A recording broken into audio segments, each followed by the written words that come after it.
In the previous video, we created our first OMG file, Hello Omega, from scratch.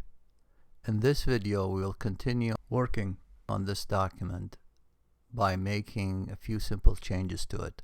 After that, we will export it as an EPUB 3 ebook conforming to the IDPF specs and as an Amazon KF8 ebook. So let's launch Designer by double-clicking on its icon.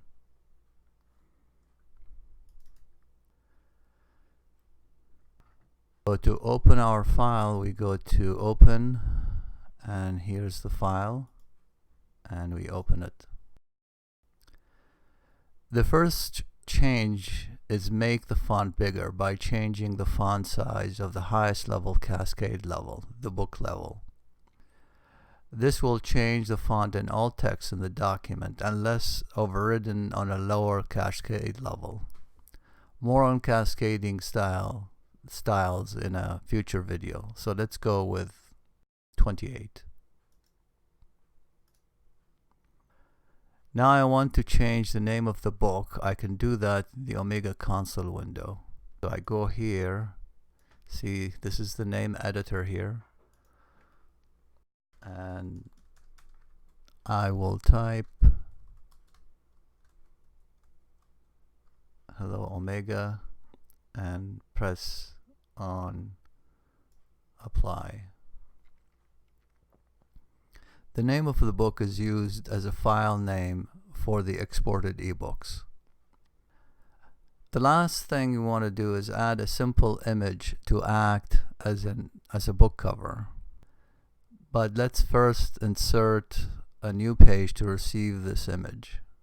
So we select the existing page by clicking on its gray boundary. You see the boundary now change into light blue.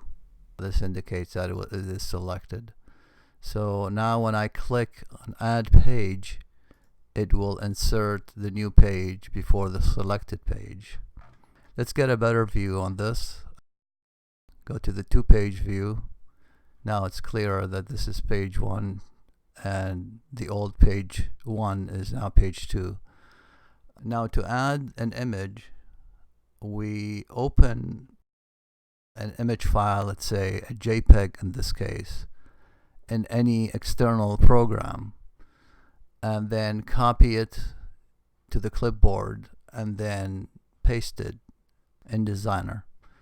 So let's open this in the simplest program in Windows.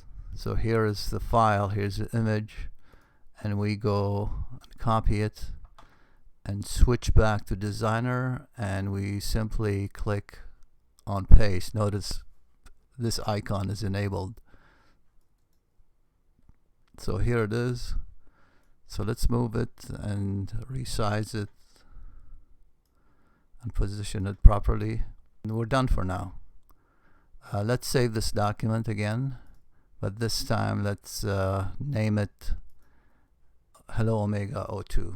So we just need to type 02 here and save as.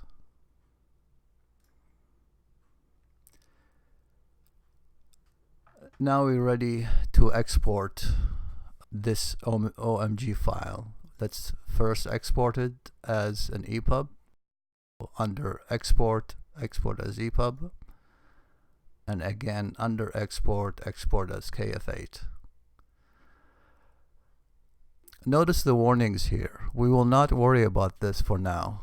This missing setting file is where things like copyright notice, the author's name, subject, etc. are specified. This is not important for the purposes of this tutorial. Generic entries will be used instead. Now let's see where these two export files were saved. Let's get rid of this. Okay, so let's go back and look at the Omegadoc directory under XXX. Remember that from the previous tutorial? But now we're not going to look inside OMG where the files are saved. Let's take a look. Here are the two files. Go back. But now we're going to look inside exports. There are two directories, EPUB 3 and KF8. The exported file is here, the EPUB 3 is here,